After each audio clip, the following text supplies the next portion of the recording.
तो हर साल 21 जून को हम इंटरनेशनल योगा डे सेलिब्रेट करते हैं। ग्रेट इनिशिएटिव है ना? पूरी दुनिया जो एक साथ योगा करती है। और इसी के साथ योगा डे की बात आती है तो ज्यादातर लोगों के दिमाग में एक ही इमेज आती है, फ्लेक्सिबल बॉडी, डिफिकल्ट आसन और may be some breathing exercise. तो कॉमन बिलीव यही है कि yoga is about flexibility, workouts and wellness. लेकिन क्या आपको ये पता है, ये जो फ्लेक्सिबिलिटी है ये योगा के 8 अंगों में से सिर्फ एक अंग है और जिसे आसना कहते हैं। और असल में योगा 8 अंगों वाला एक पूरा सिस्टम है। जैसे कि आप एक आइसक्रीम का इमेजिनेशन कीजिए जिसका कोन जो होता है वो काफी इंपॉर्टेंट होता है, बेस होता है। उसी तरह आसना योगा का एक इंपॉर्टेंट हिस्सा है, बट असली डेप्थ, असली फ्लेवर तो आइसक्रीम के गोले में होती है और कोन जो होता है वो खाली एक बेस होता है। सिमिलरली आसना भी एक बेस है 8 योगाओं का। और हमारे मॉडर्न वर्ल्ड ने योगा को खाली इस एक अंग तक लिमिट रखा है। तो चलिए सबसे पहले जान लेते हैं योगा के इतिहास के बारे में। और कई लोगों को ये लगता है कि योग किसी एक व्यक्ति ने शुरू किया होगा, है ना? लेकिन दोस्तों सच्चाई तो यह है कि योग किसी एक इंसान की खोज नहीं है, बल्कि यह हजारों सालों की एक ज्ञान धारा है। सोचिए, शुरुआत में सिर्फ एक अंधेरा था और उस अंधेरे में से एक ध्वनि का उत्पन्न हुआ, ओम का। और इस ओम ध्वनि के साथ एक रोशनी भी आई और इसी ओम से ज्ञान यानी वेदों का उत्पत्ति हुई। हमारे सबसे प्राचीन और पवित्र ग्रंथों में से एक ऋग्वेद, जो कि 8 से 10,000 साल पुराना है। और आपको जान के हैरानी होगी कि योग इसी वैदिक साहित्य का एक हिस्सा है। तो योग किसी फाउंडर ने नहीं दिया, ये हमारी सभ्यता के साथ विकसित होता गया। योगा का असली मतलब क्या है? योगा ये एक संस्कृत रूट से आता है यानी कि यूज, जिसका मतलब है to join, to unite. Sources बताते हैं कि योगा एक शरीर, आत्मा और मन का मिलन होता है, यानी कि एक इंडिविजुअल का यूनिवर्स से जुड़ना ही योग कहा जाता है। अगर योग का कोई एक संस्थापक नहीं है तो महर्षि पतंजलि को योग का जनक क्यों कहा जाता है? ये एक बहुत अहम सवाल है। पतंजलि योग के आविष्कारक नहीं थे, बल्कि वे उसके सूत्रधार थे। उन्होंने पहले से मौजूद योग के ज्ञान को एक व्यवस्थित और वैज्ञानिक रूप दिया। शिव महापुराण में महर्षि पतंजलि की एक अद्भुत कहानी बताई गई है। एक बार भगवान शिव नटराज के रूप में ब्रह्मांडीय नृत्य अजब तांडव कर रहे थे और भगवान श्री विष्णु गहरे ध्यान में इस महानृत्य का अनुभव कर रहे थे। तभी उनकी सवारी आदिशेष ने भी इस आनंद का अनुभव लेने की इच्छा प्रकट की। भगवान विष्णु ने आदिशेष को चिदम्बरम जाने का आदेश दिया। चिदम्बरम जो कि तमिलनाडु में स्थित है, वहां पे स्वयं भगवान शंकर नटराज रूप में विराजमान है। उसी समय चिदम्बरम में गोनिका नाम की एक महिला पुत्र प्राप्ति के लिए सूर्य भगवान से प्रार्थना कर रही थी। उन्होंने अपने हाथों को अंजलि मुद्रा में जोड़ के रखा था। तभी आकाश से एक छोटा नाग शिशु उनके हाथ में आ गिरा और ये नाग शिशु कोई और नहीं, स्वयं आदिशेष थे। संस्कृत में गिरने का मतलब पतन कहते हैं और जुड़े हुए हाथ को अंजलि कहते हैं। इसलिए पतन और अंजलि से मिलकर उनका नाम पतंजलि पड़ा। उन्होंने एक मानव नाग का अवतार लिया और वो चिदम्बरम में नटराज की सेवा में लीन हो गए। आप आज भी नटराज की मूर्ति ध्यान से देखोगे तो आपको साइड में एक नाग मनुष्य की रूप की मूर्ति दिखेगी जो रिप्रेजेंट करते हैं स्वयं पतंजलि को। तो अब बात आती है, हम पतंजलि की इतनी चर्चा क्यों कर रहे हैं? क्योंकि उन्होंने मानव जाति के लिए जीवन के 3 सबसे जरूरी पहलुओं पर ग्रंथ लिखे हैं। सबसे पहला है आयुर्वेद। उन्होंने पतंजलि तंत्र नामक एक ग्रंथ लिखा जो आयुर्वेद का एक महत्वपूर्ण प्राथमिक स्रोत है।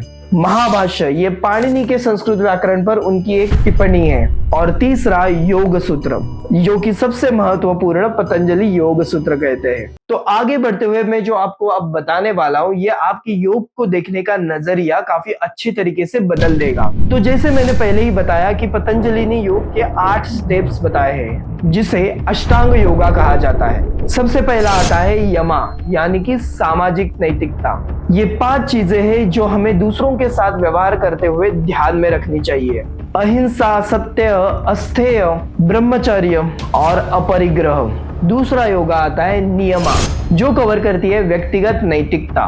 ये खुद के लिए डिसिप्लिन के सूत्र है। प्योरिटी, शौच, संतोष, तपस यानी कि स्पिरिचुअल ऑब्जर्वेंस, स्वाध्याय यानी कि सेल्फ स्टडी, एंड डिवोशन यानी कि ईश्वर प्राणिधात। तीसरा भाग आता है आसना। ये वो शारीरिक मुद्रा है जो ध्यान करने में शरीर को स्थिर करने में मदद करती है, जैसे कि हठ योगा में 48 मुद्राएं जो पतंजलि के आइडियाज से ही निकले हैं। चौथा अंग आता है प्राणायाम। ये एक श्वास को नियंत्रित करके प्राण ऊर्जा को दिशा देने का मार्ग है। पांचवा भाग आता है प्रत्याहारा, जो कि है इंद्रियों को बाहर से अंदर की तरफ मोड़ना, उनको बाहरी दुनिया से वॉलंटरियली हटा देना। पांचवा अंग है धारणा, वन पॉइंटेड फोकस, मन को किसी एक ऑब्जेक्ट पर टिकाना। और आठवां अंग है समाधि, मर्जिंग विद द सेल्फ। ये एक final thoughtless state of mind है। यहीं पे व्यक्ति अपने हाईएस्ट स्टेट ऑफ माइंड यानी कि चित्ता को एक्सपीरियंस करते हैं। इसे शब्द में बताना थोड़ा मुश्किल है, बट यहीं पर ही अहम ब्रह्मास्मि की रियलाइजेशन होता है। इन अष्ट योगा के अलावा हमारे प्राचीन ग्रंथों में कई और योगा का भी जिक्र है, जैसे कि ज्ञान योग, ज्ञान का मार्ग, भक्ति और समर्पण का मार्ग, कर्म योग, निस्वार्थ कर्म का मार्ग, हठ योग, शारीरिक प्रथाओं पर केंद्रित, मंत्र योग, शिव योग, नाद योग, लय योग और भी बहुत कुछ है। तो देखो, आसना सिर्फ योग का तीसरा अंग है। आज जिसे हम योग कहते हैं, जिम या स्टूडियो में जाके सिर्फ आसना करना, वो तो अष्टांग योगा का एक छोटा भाग है। और आजकल तो योग सिर्फ फिजिकल पोस्चर से ही जुड़े हुए हैं, जबकि इसका कोर मीनिंग मन की इक्वानिमस को मेंटेन रखना है। तो अब मैं जो बताने वाला हूँ वो ये योग का असली मकसद, जिसे हम बिल्कुल भूल गए हैं। तो पतंजलि ने योग को कैसे डिफाइन किया है? योगश्चित्त वृत्ति निरोधः, जिसका मतलब है योग मन की फ्लक्चुएशन को रोक के रखना। योग सूत्रों के अनुसार माइंड के 4 स्टेट्स बताए गए हैं। सबसे पहला आता है मनस, ये काफी सेंसरी, प्लेजर और पेन ड्रिवन होता है। दूसरा आता है अहंकारम, जो ईगो सेंट्रिक होता है। तीसरा स्टेट है बुद्धि, जो कि रैशनल डिस्क्रिमिनेशन होता है। और चित्ता, जो कि हाईएस्ट मोस्ट स्टेबल स्टेट होता है, जो कि unaffected by pleasure, pain and any emotions और ईगो। और योगा इस मनस स्टेट से चित्त स्टेट तक पहुंचने की प्रोसेस है, यानी कि योगा एक पशु से पशुपति बनने की प्रोसेस है। तो योगा का असली मतलब सिर्फ एब्स बनाना या फ्लेक्सिबिलिटी दिखाना नहीं है। इसका मतलब विपरीत परिस्थिति में शांत एंड स्टेबल रहना। जो भी हमें हमारी स्टेबल स्टेट पे लेके आता है वो योगा कहलाता है। तो भगवत गीता में भगवान कृष्ण ने युद्ध के मैदान में योगा का बहुत गहरा महत्व बताया है, जिसमें गीता कहती है योग कर्मसु कौशलम, जिसका मतलब है योग कर्म से कुशलता है।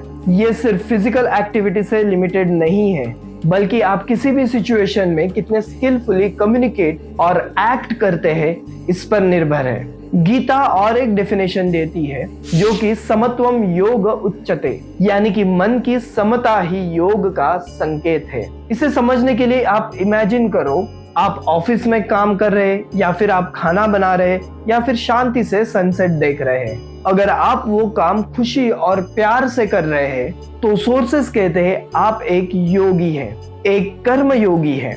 अब आप कहेंगे ठीक है, यम नियमा डेली लाइफ के रूल्स एंड रेगुलेशंस है, पर इसे अपने लाइफ में कैसे शुरू करें? तो यमा नियमा एक सामाजिक एंड वैयक्तिक नैतिकता के ऊपर है। आप एक किसी सिंपल प्रिंसिपल से शुरू कर सकते हैं। फॉर एग्जाम्पल, आप सत्य से शुरू कर सकते हैं। आप दिन में केवल 5 मिनट के लिए सत्य रहने की कोशिश कीजिए, या फिर संतोष की प्रैक्टिस कीजिए। दिन के 5 मिनट जो भी आपके पास है उसके लिए ग्रेटफुल रहिए, बल्कि जो आपके पास नहीं है उसके बारे में कोसते रहने से। ये छोटे छोटे स्टेप्स भी योग की जर्नी का हिस्सा है, क्योंकि योग सिर्फ चटाई पर नहीं होता।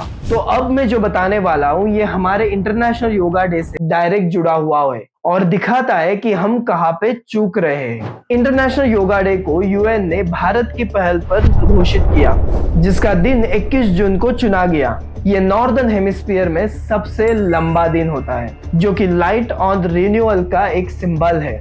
ये योग की क्लैरिटी, बैलेंस और एनलाइनमेंट लाने वाले रोल को जस्टिफाई करता है। योगा डे का असली मकसद है योग के होलिस्टिक अप्रोच को प्रमोट करना। लेकिन जैसे मैंने कहा, मॉडर्न वर्ल्ड में इसे, खासकर वेस्ट में इसकी शुरुआत ट्रैवलर्स की कहानी और ऑकल्टिज्म से शुरू हुआ। फिर विवेकानंद जी ने इसे साइंस ऑफ माइंड बताया और फिर बाद में BKS अयंगर जैसे टीचर्स ने हठ योगा को पॉपुलराइज किया। तो एविडेंस बताते हैं कि जैसे ब्रिटेन में योग पहले एक एक्सरसाइज सिस्टम के तौर पर शुरू हुआ, जिसमें से फिलॉसफी हमेशा एक्सक्लूडेड रही और नतीजा आज योग सिर्फ आसन तक सिमट कर रह गया है। उसके स्पिरिचुअल और मेंटल एस्पेक्ट्स हमेशा नजरअंदाज हो जाते हैं और योगा डे भी कई बार एक ग्रुप एक्सरसाइज इवेंट बनकर रह जाता है, बजाय इसके कि हम इसके ट्रू सिग्निफिकेंस को समझें। तो ये समझिए, योगा एक लाइफ प्रोसेस है, ये एक जर्नी है, ये सिर्फ एक बॉडी वर्कआउट नहीं है। ये मन को शांत करने का, अपने आप में झांकने का और खुद को यूनिवर्स से यूनाइट करने का एक तरीका है। पतंजलि ने 8 अंग बताए थे और आसना उसमें से एक अंग है। असली योग इक्वानिमिटी है, कर्म की कुशलता है और मन को कंट्रोल करना है। तो अब आपसे एक सवाल है कि क्या आप भी योगा को सिर्फ एक बॉडी वर्कआउट समझते थे? मुझे कमेंट्स में जरूर बताना। और एक और सवाल, क्या आप यमा और नियमा जैसे बेसिक प्रिंसिपल्स को अपने लाइफ में अप्लाई करने की शुरुआत करेंगे? कौन सा प्रिंसिपल आपको सबसे इंटरेस्टिंग लगा? तो अगर आपको ये वीडियो वैल्यूएबल लगा, योग की असली गहराई और उसकी कहानी समझ आई, तो इसे लाइक करो और अपने दोस्त एंड फैमिली के साथ इसे जरूर शेयर कीजिए ताकि वो भी इस ट्रूथ को जाने। और सब्सक्राइब करना भूलना मत ताकि ऐसे इंसाइटफुल वीडियो आपसे मिस ना हो पाए। Thank you for watching and हमारी जिंदगी में वापस से इस योगा का ट्रू एसेंस को लाने की कोशिश करते हैं। स्टे ट्यून्ड फॉर द चाय विद चेतन। मिलते हैं अगले एपिसोड में।